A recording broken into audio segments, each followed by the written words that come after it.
one who is expert in the art of flattering vidagta.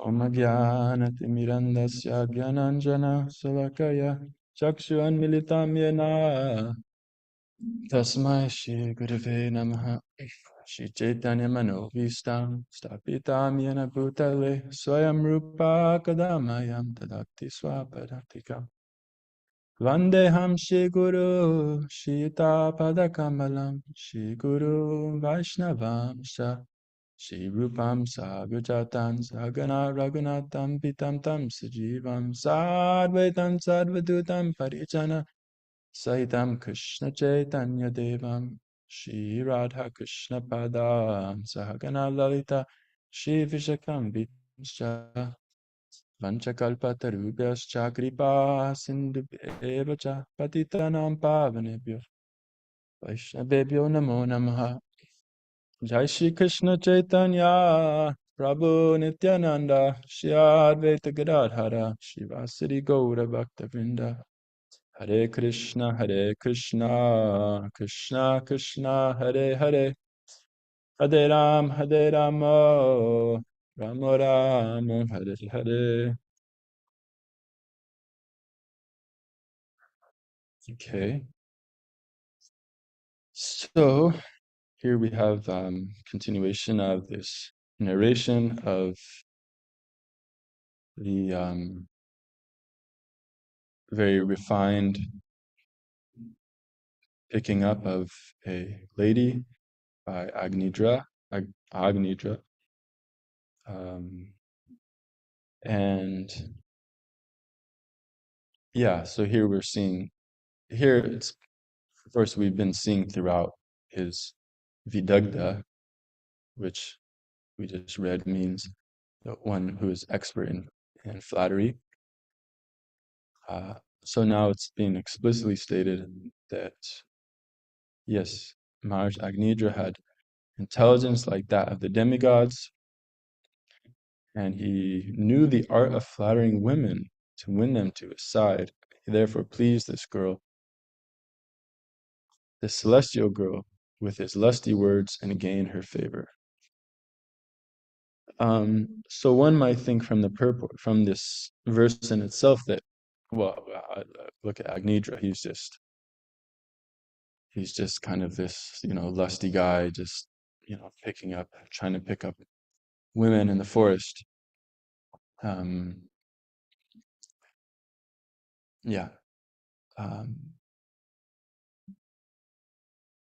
But we generally, if you see this, like, like, sometimes I remember seeing this recently on Sankirtan in the New York subway. Like, you would try to approach some guy, but there's like a girl walking by at the same time. So obviously, who's the guy gonna look at? He's gonna, yeah, me or the pretty lady. So obviously, he looks at the pretty lady, and then that's okay. But then then she walks past, and then he turns around for a second, another glance, and you're just thinking, wow, okay, this guy is just, yeah, this guy is not exactly the classiest of fellows. So one might think this by this verse alone, but then you dig into the purport. What's Prabhupada saying, that actually King Agnidra, he actually had no attraction for material enjoyment, but he wanted this wife ultimately, yeah, for service, for progeny, and he knew that Lord Brahma had sent Purvachiti for this purpose. So yeah, we see that even though it might appear like, yeah, like he's just this lusty guy, but actually no, he's a great devotee, and he's engaged in this activity for service. And yeah, apparently he will go on to create many children as a for progeny. I actually don't know exactly what will happen in the course of this narration, but it appears that that will happen. Um, so yeah, I mean, mm, many lessons from this. Of course, this Rupa Goswami tells us that yeah, if one just renounces things without properly, being able to utilize them in Krishna conscious, then that's actually incomplete renunciation. Anashakta Vishayan. I don't know the rest of the verse. Um, but one who engages everything in Krishna consciousness, this is actually the perfection of one's renunciation. So we hear Prabhupada many times saying like this, right? That yes, this microphone, just see how we're engaging this microphone in the Lord's service. Um, we're engaging this this dictaphone in the Lord's service. We're traveling all around the world. And, before the sannyasis, they wouldn't actually use airplanes, cars, anything like that. But then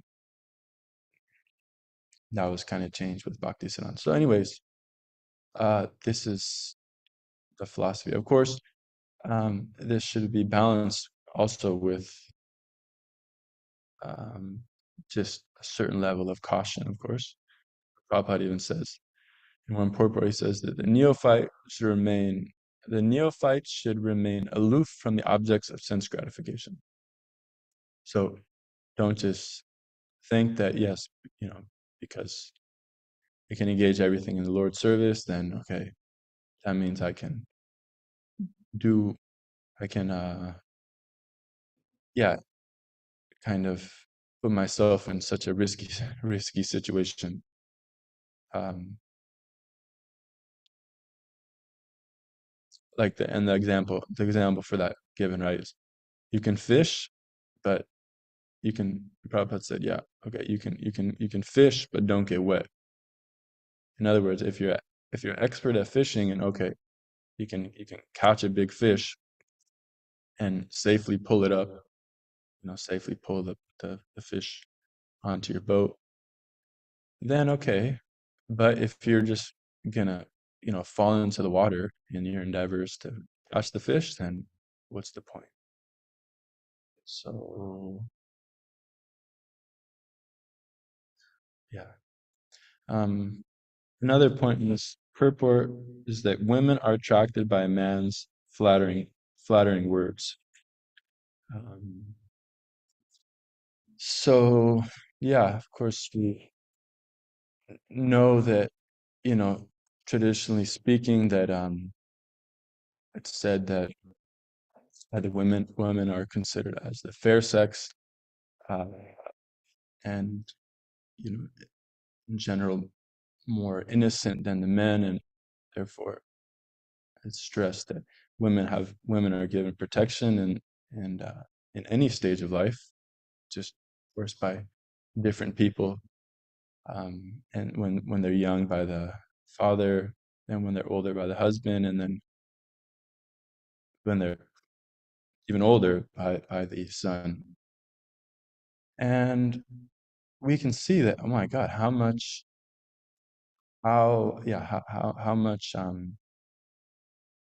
less chaos there'd be if this actually took place, because men in general just want to exploit women.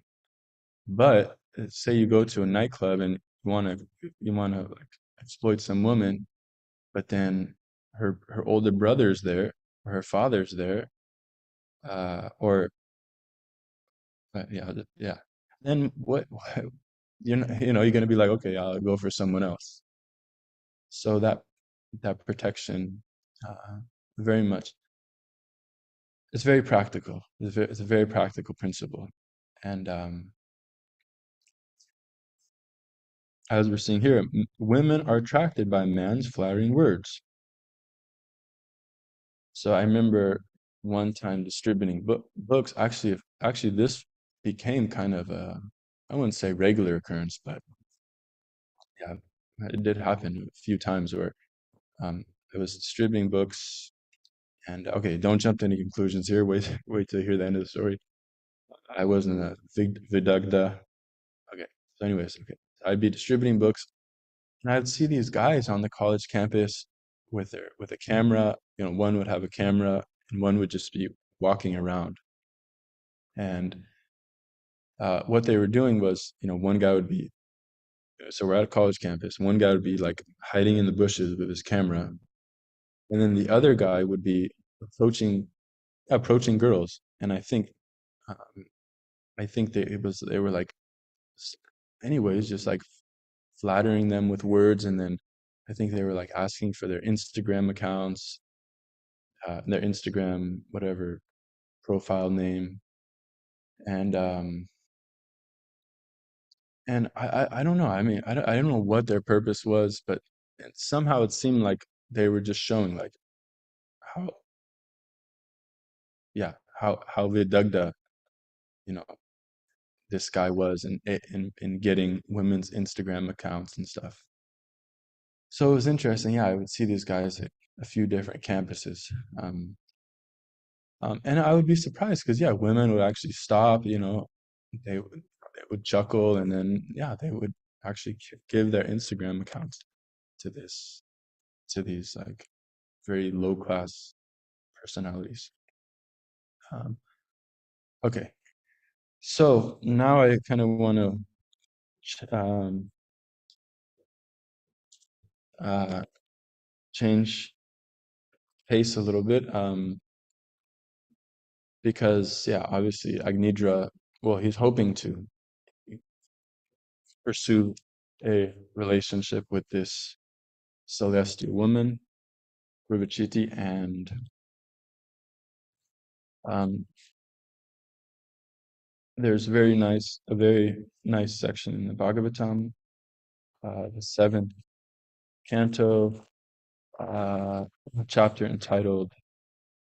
Okay, I actually don't know what the chapter is entitled, but I think ideal family life.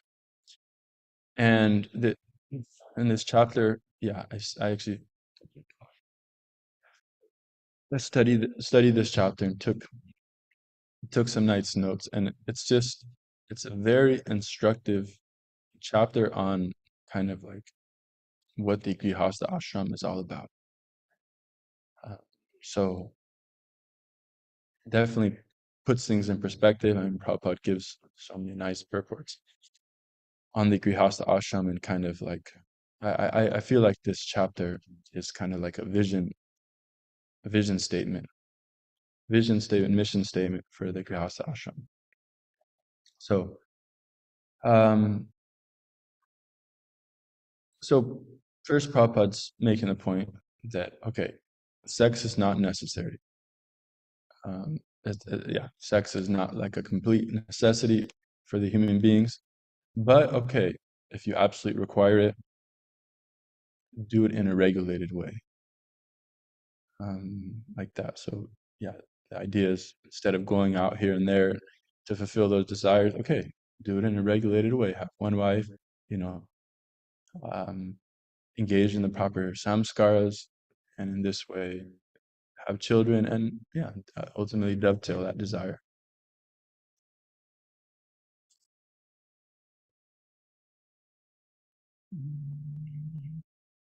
Um, so just gonna jump around here, I guess. Um, so yeah, so the grihastas. So the point is being made in this chapter of the grihasta, and as we've been kind of hearing recently, the grihasta ashram is meant for providing for the other three ashrams. So actually, I mean, it's instructive also that three of the four ashrams are meant for complete renunciation from sex life. Just that one ashram is meant is is there is an allowance for engaging in it. Um, so the grihastas, yeah, they should actually see everyone as they should, yeah, they should see everyone as actually their children, and they should maintain, yeah, they should properly maintain everyone.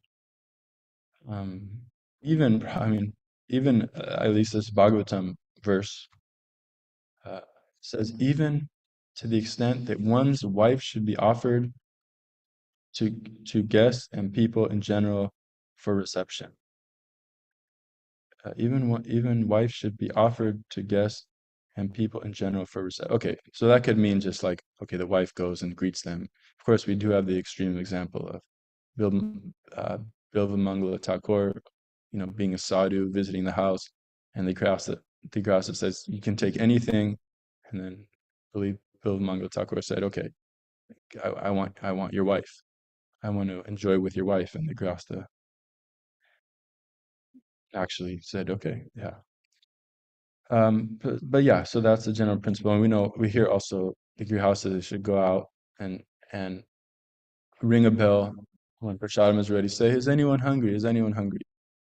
And of course, these are ways to purify this kind of tendency towards selfishness in the Grihastha ashram. Um, yeah, so the activity of service, the consciousness of service should be maintained, and so there are many principles to do this. And similarly, for the Vaishyas, it's actually recommended that one of the reasons the Vaishyas protect cows is a way to purify the occupation, because of course we know cow protection takes a lot of endeavor, and it's a very selfless task. There's practically no return, um, especially if you're taking care of cows that are too old to give milk. But this kind of act of selflessness actually purifies that occupation. Um, Everyone should be provided for at the cost of the grihastas. Um, but Prabhupada makes the point that, yeah, Prabhupada makes the funny point that, okay, yeah, so even the animals should be taken care of, but Prabhupada says the dogs, they should stay outside. So you take care of them, but from a distance. Um, and this chapter explains, yeah, how the Krishna is providing so many necessities through land, um, through giving vegetables and all these. And the grihastas are the ones that are meant to facilitate that, to actually, uh, yeah, to actually provide, to actually care for these necessities that the Lord has provided. Um, so cultivating the land like this, um, taking care of cows and producing wealth. Yeah, this is the Grihasta's responsibility. So, um, okay. So, but yeah, so a big point though throughout this chapter is Prabhupada's making this point that yes, don't fall victim to this ugra karma. Um, so even though modern society, modern leaders, they're trying to just push, push, push, get everyone to work harder. But yeah, for we know that as human beings, we have this special responsibility, this highly developed consciousness, where we can actually escape the cycle of birth and death. So we're supposed to engage, um, we're supposed to engage in, yeah, activities for higher purpose, and this all starts with hearing and chanting. So therefore, okay, yes, you should work, you should provide for others, but don't lose the how to say, yeah, don't lose the plot. Don't lose the plot. And the plot ultimately is that our devotional service, it's the seeds of our devotional service, they're watered by this hearing and chanting. So Prabhupada very explicitly states how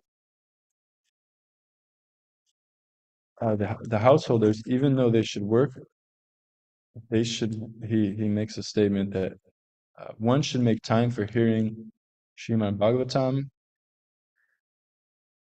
and Bhagavad Gita. One should work 8 hours at most, and then either in the afternoon or evening, find time to associate with devotees, to hear about the incarnations of Krishna and his pastimes, and in this way be purified. Um, and of course, yeah, we can do it because as Prabhupada says, that the demonic, they're finding so much time to go to restaurants, to go to factories, to enjoy sex, wine, meat, women like this. Um, so they're finding time for that. We should also find time for engaging in hearing and chanting. And Prabhupada makes the point how, yes, in India, in the villages, in Bengal, people engaged in hearing Srimad Bhagavatam when all their activities ended, or at least before going to bed.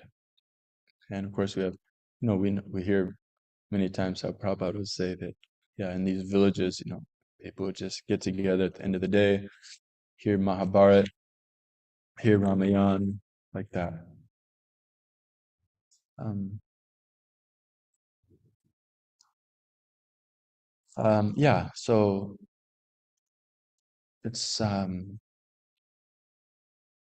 mean, I guess that's why it's good to create our, kind of own farms and stuff, because then we can kind of have some control over, uh, yeah, more control over our lifestyle and not just be plugged into these systems, this rat race that's like continuously wanting more and more from us.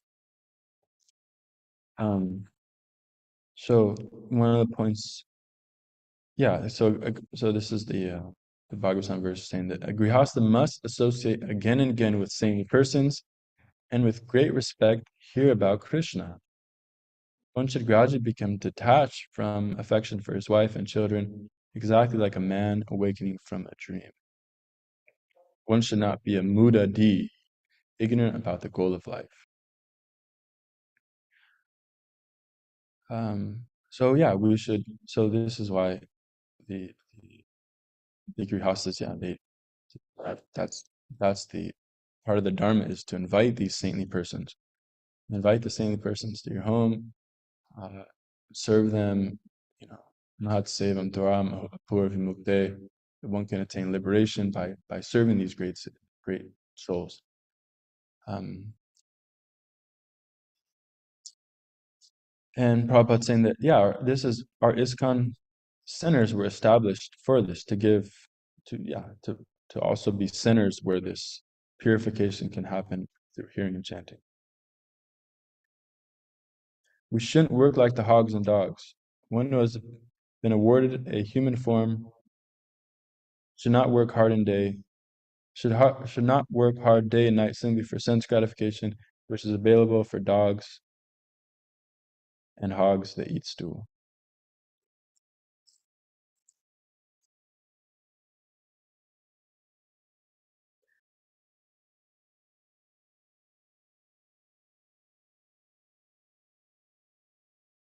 So yeah, another just point, that another kind of message that comes across throughout this chapter is, it's interesting because it's stressing how this detachment should take place. Um, how, yeah, like that verse I just read, that by hearing and chanting, then okay, one will become detached from the wife. Um, so of course, I don't know if modern marriage counselors and marriage books will tell you this, that actually you should become more and more detached from your wife. But um, yeah, this chapter seems to say that, but I mean, not in an irresponsible way, because the point is also being made that one should engage very dutifully in one's activities, but you know, in such a way that one is doing it in a uh, one is doing it in a way that one does not see it as the all in all in life. So, like Lord Chaitanya told Raghunath Das Goswami that Raghunath Das wanted to just renounce everything and just go join Lord Chaitanya, and Lord Chaitanya said, "No, just engage in your activities, be a dutiful householder, but have your mind focused on Krishna, just like when one has, just like a wife who has another lover engages in her household duties, but she's constantly thinking of the lover." So like this, so it lends me to think that, yeah, that this relationship can be very, very entangling. Um, and Prabhupada actually makes that point that yes, this kind of bond that comes together, it's so entangling that when one of the partner leaves, then one can actually want to commit suicide because that bond is so strong. Um,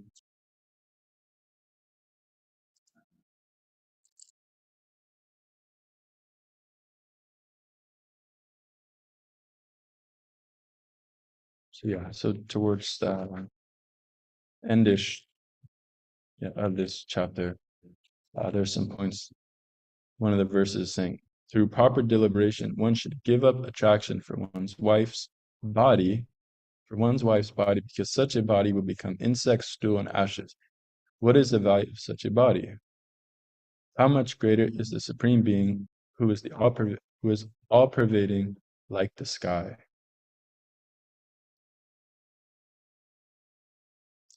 And then Prabhupada's making the point that yes, by deliberation, one should realize that the nature of this body that you're so attracted to. So interesting. Yeah, I mean,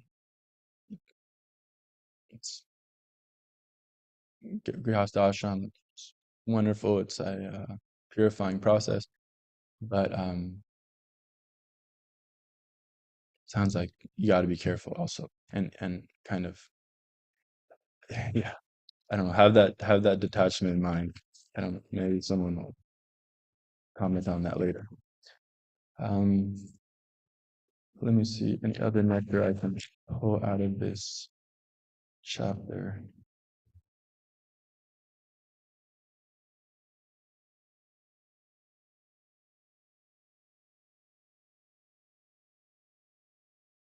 Yeah. So Prabhupada's saying, yeah, one should just live a simple life, do what it takes, earn money to keep the body and soul together, and yeah, don't earn more than necessary. He makes the point there also that one should engage in an activity according to one's propensity. Like, in other words, do something that's not going to just stress you out, have you pulling out your hair all day. Um, yeah, do something according to your abilities, make some money to provide for yourself, and ultimately engage in hearing and chanting about the Lord, serving the great devotees, like this.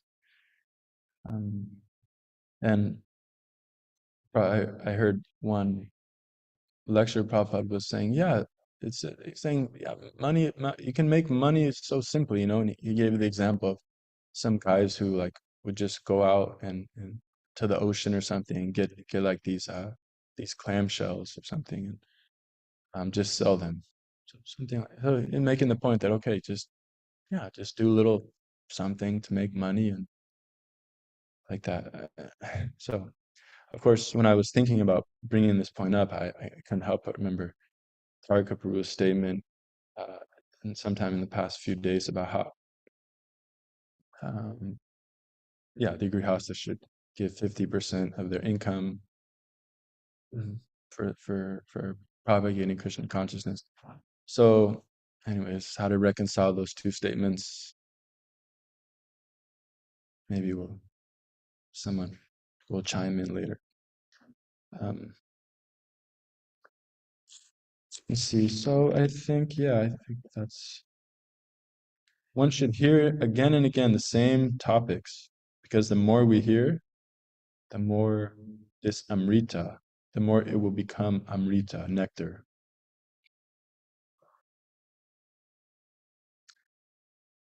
So that's that was my main takeaway. It was very kind of, I don't know, instructive that, yeah, grihastha is okay. You have to work, yeah, you have to produce. Also, men kind of like working hard, feel very satisfied by being productive like this. So do it, but okay, but don't, get caught up in this ugra karma. In other words, don't, yeah, work 8 hours. Prabhupada says work 8 hours, no more, and then engage the rest of the time in hearing and chanting. Of course, I don't know how that fits into also all the other duties that go with raising children and all this. But I know I've been to some very nice grihastha families, houses where, yeah, they would do Guru Artik in the evening, and the whole family would be there. Or there's some nice examples of grihasthas who every morning they do the full morning program, deity worship like this in their house. So yeah, and Prabhupada makes this point that if one is, I think he talks about these 4 activities that one should engage in as the grihastas, doing kirtan together, um, getting together and discussing Srimad Bhagavatam, Bhagavad Gita with the family, offering prasadam and engaging in some sort of deity worship. I think those are some things that he was saying. And he was saying, okay, and if one does this, then okay, it's actually not necessary for the man to take sannyas, because yeah, he's in a fully transcendental situation. Okay, so I think I'll stop there. Thank you for your kind attention. And I'll open up the floor, open up the Zoom platform. If anyone has anything they want to add?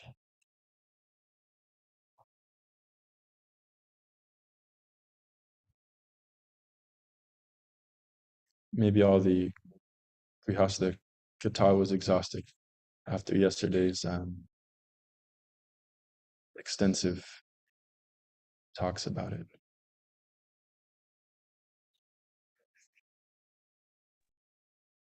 Hare Krishna. Thank you for a nice class. You covered a lot of territory. Oh, that guy has a whole YouTube channel. Yeah. Yeah, I saw those. Apparently I should have got their autograph. Okay. Tarkapuru, are you? Let's see. Yeah, I'm trying. Can you hear me? I think you're trying to say something.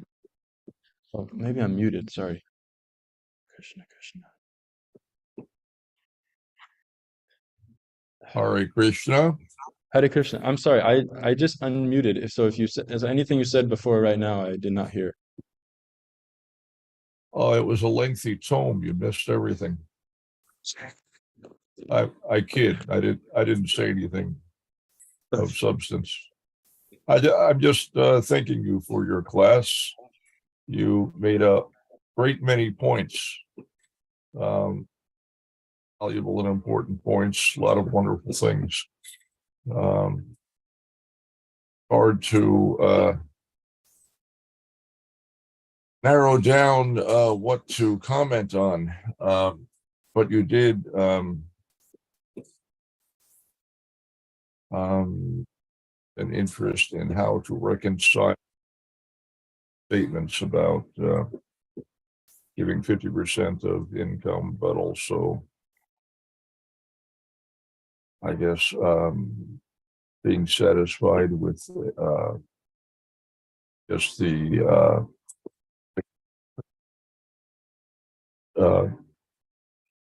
over endeavoring or working excessively, but trying to acquire the necessities within an. It is kind of a dilemma. You know, those of us who have found it to be perplexing at times. So, you know, how to reconcile that?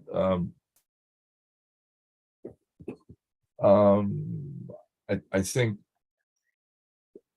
part of it is that when you consider the basic necessities are, you know, if you're trying to estimate how much do I need to earn in order to actually meet my responsibilities, you have to take into account all the responsibilities of a householder. So a householder is responsible for more than just his immediate family. He's responsible for, you know, as you were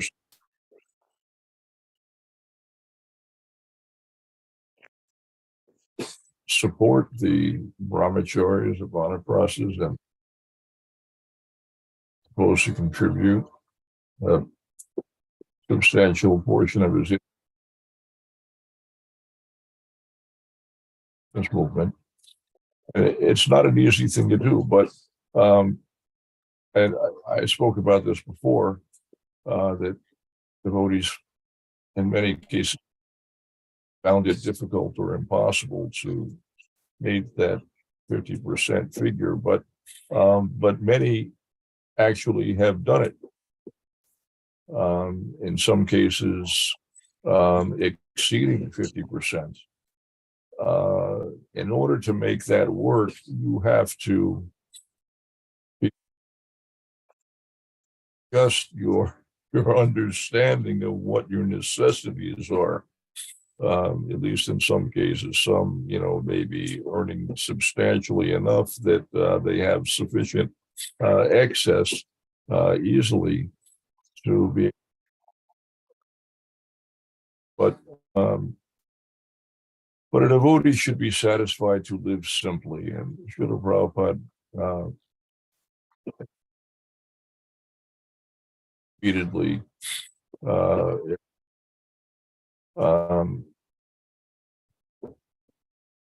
he simple living and high thinking.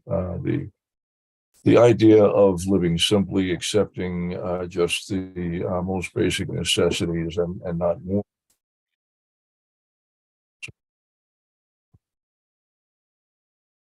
Entangled in all kinds of unnecessary complications. Simplicity is important.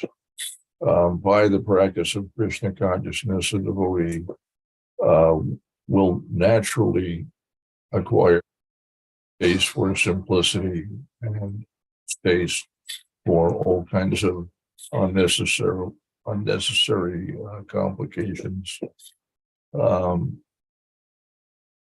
But we, especially early in our practice of Krishna consciousness, we may have a lot of unnecessary attachments. It's not unusual for householders in the beginning their household life to begin to acquire all kinds of unnecessary things, and sometimes they acquire massive amounts of stuff. I have been guilty of this. I have got so much crap that it boggles the mind. I have filled a 3-story house and many storerooms. I don't know how I'm going to unload it. I also have all of the crap that my parents accumulated over 15 years. Um,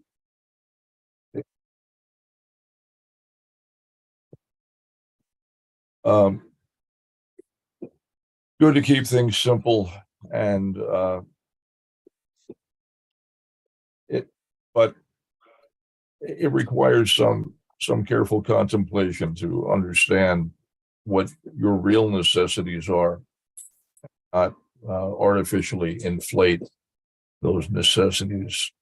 The tendency, if we are materially conditioned, the tendency is to artificially inflate. We will find excuses for all kinds of expansion of our necessities. Living simply, keeping our needs to a minimum, is an important principle for Vaishnava. Distract from our ability to fix our minds on Krishna. We'll have so many distractions, things that we accumulate in our life, and will entail all kinds of time and effort to maintain, and all of it serves to distract us from our real business. So, sticking to the important principles of hearing and chanting, hearing Srimad Bhagavatam, taking time for essential practices of devotional service in this way helps to protect us from the pitfalls of needlessly with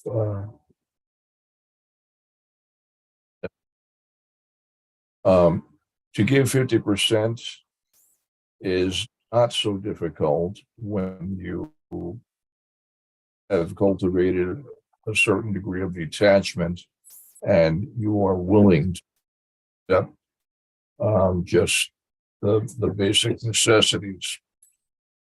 But we want to believe sometimes that our necessities are greater than they really are. I need this, I need that, and it goes on and on. Accumulate all kinds of amenities and accept all kinds of expense to support standard of affluence that is actually unnecessary. And because of the unnecessary expenses that we accept, it becomes 50% of our income. Srila Prabhupada has spoken a lot about this. I'm just giving examples of it very simply. Sometimes his descriptions we might regard as depicting a level of abject poverty, but where we are heavily conditioned to believe that require a level of affluence that truly is unnecessary. When Srila Prabhupada speaks of simple living, and he gave us examples of what we do, how we should do things. A lot of us might find some of those examples to be very extreme.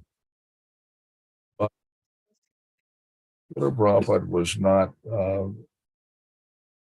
he was practical and reasonable and not out of touch with reality. He was a realist.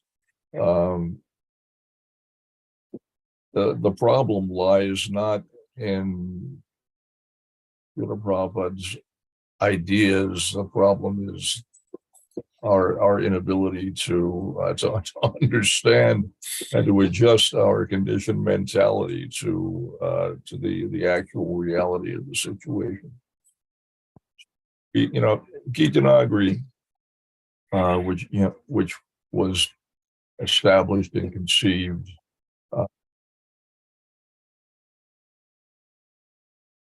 has always struggled to realize those ideals, to manifest. And the obstacles have not been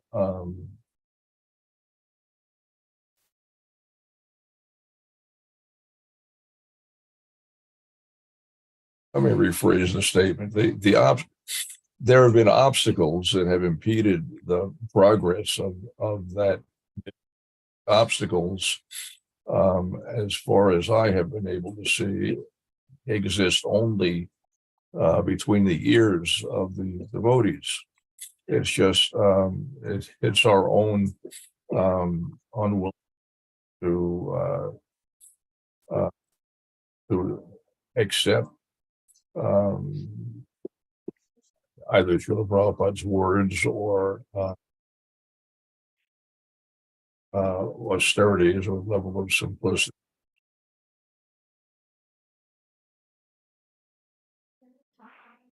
Come into a simple rural setting, and then we want to insert the complications and a more urban lifestyle.